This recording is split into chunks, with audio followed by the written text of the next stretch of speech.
Welcome to this edition of the Phoenix House Seminar Series, produced by the National Clinical Training Department at Phoenix House Foundation. My name is Ben Nordstrom, and I am the Medical Director for Program Development here at Phoenix House. Today, our seminar topic is Understanding Your Treatment for Substance Use Disorder. At this time, your group facilitator will hand out a pamphlet that goes along with today's curriculum. The pamphlet's yours, so feel free to write on it. Every now and then, we'll pause this video and your group facilitator will process some of the information we discuss with you. We look forward to hearing your thoughts about today's topics. We want to encourage you to participate. Today we'll cover 3 topics. First, we'll answer the question, how does treatment help? And take a moment to explain exactly what occurs in addiction treatment. Second, we'll address the concern of many patients in addiction treatment. Will my brain heal? Thirdly, I'd like to share some information with you on how to understand the treatment environment. We hope you find this information helpful, and if you have any questions, please take a moment to write them down so that you can ask them to your group facilitator during each time we pause the video. There are a lot of ways treatment helps. The first way is by providing structure. Frequently, by the time people come to treatment, substance use has taken over much of their lives. At the same time, the consequences of their use might mean that they haven't been working, or in school, or taking adequate care of their children. When the substance use stops, suddenly they have lots and lots of free time with nothing to fill that time up. This is a setup for relapse. Boredom is an important internal trigger for many people. Treatment can provide structure to a person's day while they're transitioning from a life of active use to a life in recovery. A second way that treatment works is by creating new social networks. Substance use starts out as a social event. We need other people to introduce us to substances, to teach us how to find them, how to use them. People frequently use substances with other people, especially at first. In the same way, when a person gets into recovery, they need to be taught how to live drug-free. People need a network of sober people to help give them support as they do the hard work of getting into recovery.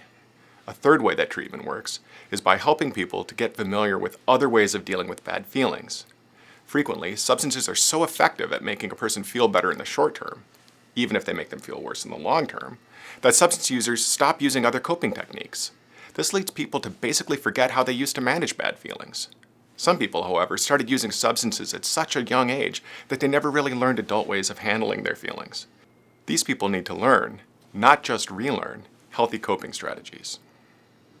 A fourth way treatment can help is by teaching people how to identify their internal and external triggers. They can then learn to avoid the triggers that are avoidable, like specific people, places, or things, and learn how to cope with cravings that come when a trigger is unavoidable, like certain feelings such as anger or loneliness.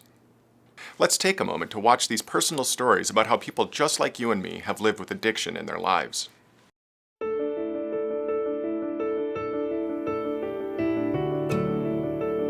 Welcome to Phoenix House Academy of San Diego. For anyone dealing with substance abuse, or for anyone with a loved one who is struggling, the question of where to turn for help is an important one. Our residential program serves teens 13 to 17 years old with histories of substance abuse and mental health disorders. Phoenix House provides the route to recovery, the opportunity to do well in school again, and to create positive relationships with family and with peers, as well as improve the teen's health.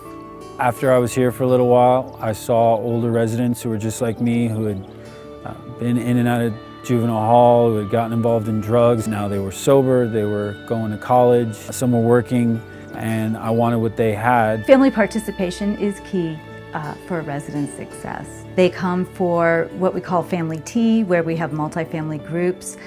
They have individual family therapy, and then they have an opportunity to have sober, clean fun with other families in social activities on the weekend. I was just starting to get sick of it, and fed up of the way that my life was going and the wreckage that I was causing, so I agreed to come. Phoenix House felt different to me because there was a sense of safety and security about the facility, about the staff. I started to realize that my problems were of my own doing. It took a long time of him being in this program before he finally would let me genuinely hug him. And I remember when he started hugging me back, and it was sincere. Phoenix House Academy is a vital place where lives are saved and families are reunited. It's a place where young people can find refuge, as well as the time and support they need to focus on their education and treatment goals before returning to their homes and communities. So I'm 2.5 years sober. I'm heavily involved in my recovery. I am a manager at a restaurant, which is kind of ironic because when I was here at Phoenix House, the whole time I was here, I was in charge of the kitchen cleaning crew. Recently, I celebrated 20 years of sobriety. I'm eternally grateful Phoenix House was here when I needed it, and I can't say enough about the program. I love the hope that I see every day when I see a new face come in. There's a hopefulness among all the staff and the folks who work here that they will succeed. If you have any further questions, talk to a staff member to see if Phoenix House Academy of San Diego is right for you or your loved one.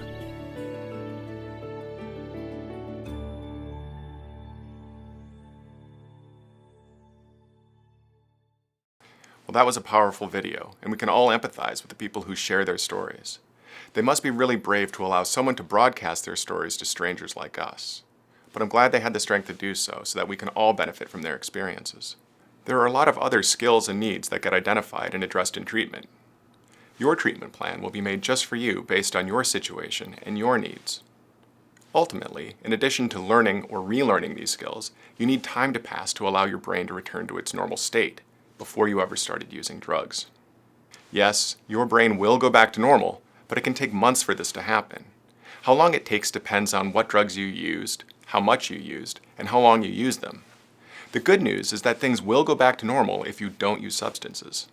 The bad news is that you need to be patient. This can be difficult because while the brain is going back to normal, you might notice things like mood swings, irritability, problems concentrating, problems enjoying things, or problems with sleep. These problems will even out over time. Sometimes it's helpful for people to see a psychiatrist if these symptoms are severe or if they don't seem to be getting better. Now, let's take a moment and pause for a brief activity. Your group facilitator will push pause on this recording and facilitate an open group discussion focused on the worksheet titled, How to Get the Most from This Treatment. This worksheet comes from one of our most popular groups, Seeking Safety. Here are some questions to get your group started on reviewing this worksheet. What would you like to get out of this treatment? Do you have any concerns about treatment? How do you think you can make the most of this treatment? Take a moment now to review this worksheet in your group and talk about each bullet point.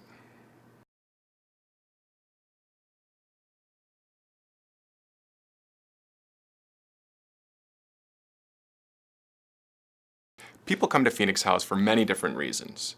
Some people come here eager to change, and some people come here thinking they don't need to change at all.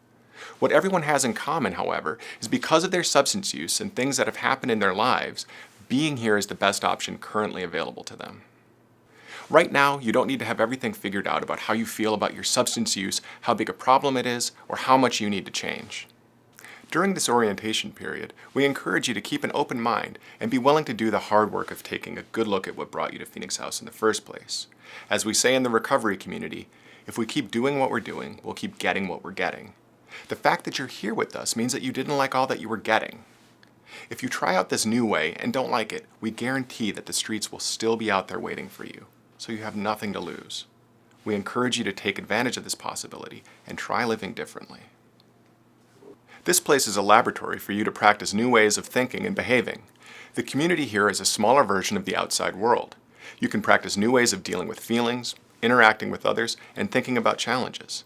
This can lead to having new and different feelings and experiences, and the lessons you learn here can be applied to the rest of your life. Things can and will get better if you do the work. So, are you ready to start your journey? Thank you for listening to today's seminar and for your active participation. We want to encourage you to continue the dialogue started today, and please discuss any additional relevant information with your individual or group counselor. We're here to help. Be well.